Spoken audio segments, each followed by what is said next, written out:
बात केरल के स्थानीय निकाय चुनाव की। हैदराबाद में निकाय चुनाव की जीत के बाद अब केरल से बीजेपी के लिए अच्छी खबर सामने आई है। एनडीए गठबंधन ने पिछले चुनाव की तुलना में इस बार अच्छा प्रदर्शन करते हुए दिख रहे हैं। त्रिवेंद्रम में बीजेपी और लेफ्ट में कड़ी टक्कर दिखाई दी। हालांकि सबसे आगे इस बार भी सत्ताधारी एलडीएफ है, जबकि यूडीएफ दूसरे नंबर पर है।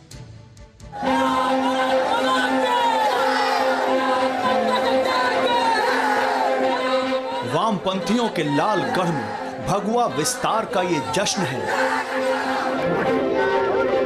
लेफ्ट के किले में केसरिया पार्टी की जोरदार एंट्री का ये उत्सव है।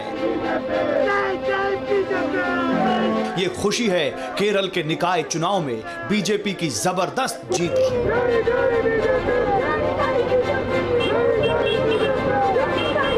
हिंदी पट्टी मार्का पार्टी ने जब हैदराबाद के बाद केरल में विजय पताका फहराया तो कार्यकर्ता कुछ यूं झूम उठे।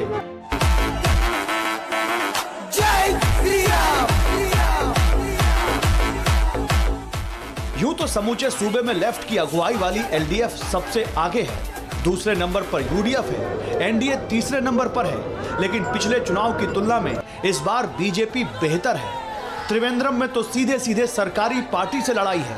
दशकों से केरल में जमीन तलाश रही बीजेपी त्रिवेंद्रम में दूसरे नंबर पर है। आबादी और क्षेत्रफल के हिसाब से केरल में सबसे बड़ा त्रिवेंद्रम नगर निगम चुनाव बीजेपी के लिए काफी अहम है। त्रिवेंद्रम में 100 वार्ड हैं, जो 4 विधानसभा क्षेत्रों में आते हैं। पिछले विधानसभा चुनाव में बीजेपी ने 1 सीट जीती थी। दरअसल बीजेपी के लिए ये केरल में दाखिल होने का द्वार है। ऐसे में बीजेपी के लिए ये जीत काफी अहम है।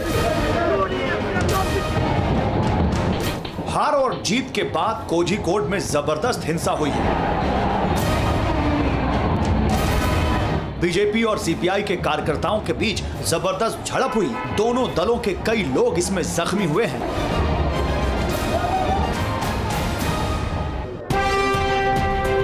आपको बता दें कि 941 ग्राम पंचायतों के लिए 3 फेज में वोटिंग हुई थी। 76% लोगों ने वोट डाले थे।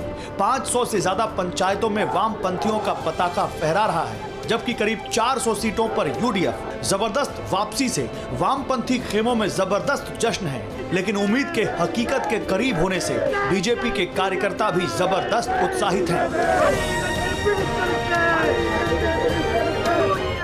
परवाह देश की, सोमवार से शुक्रवार रात 10 बजे TV9 भारतवर्ष पर।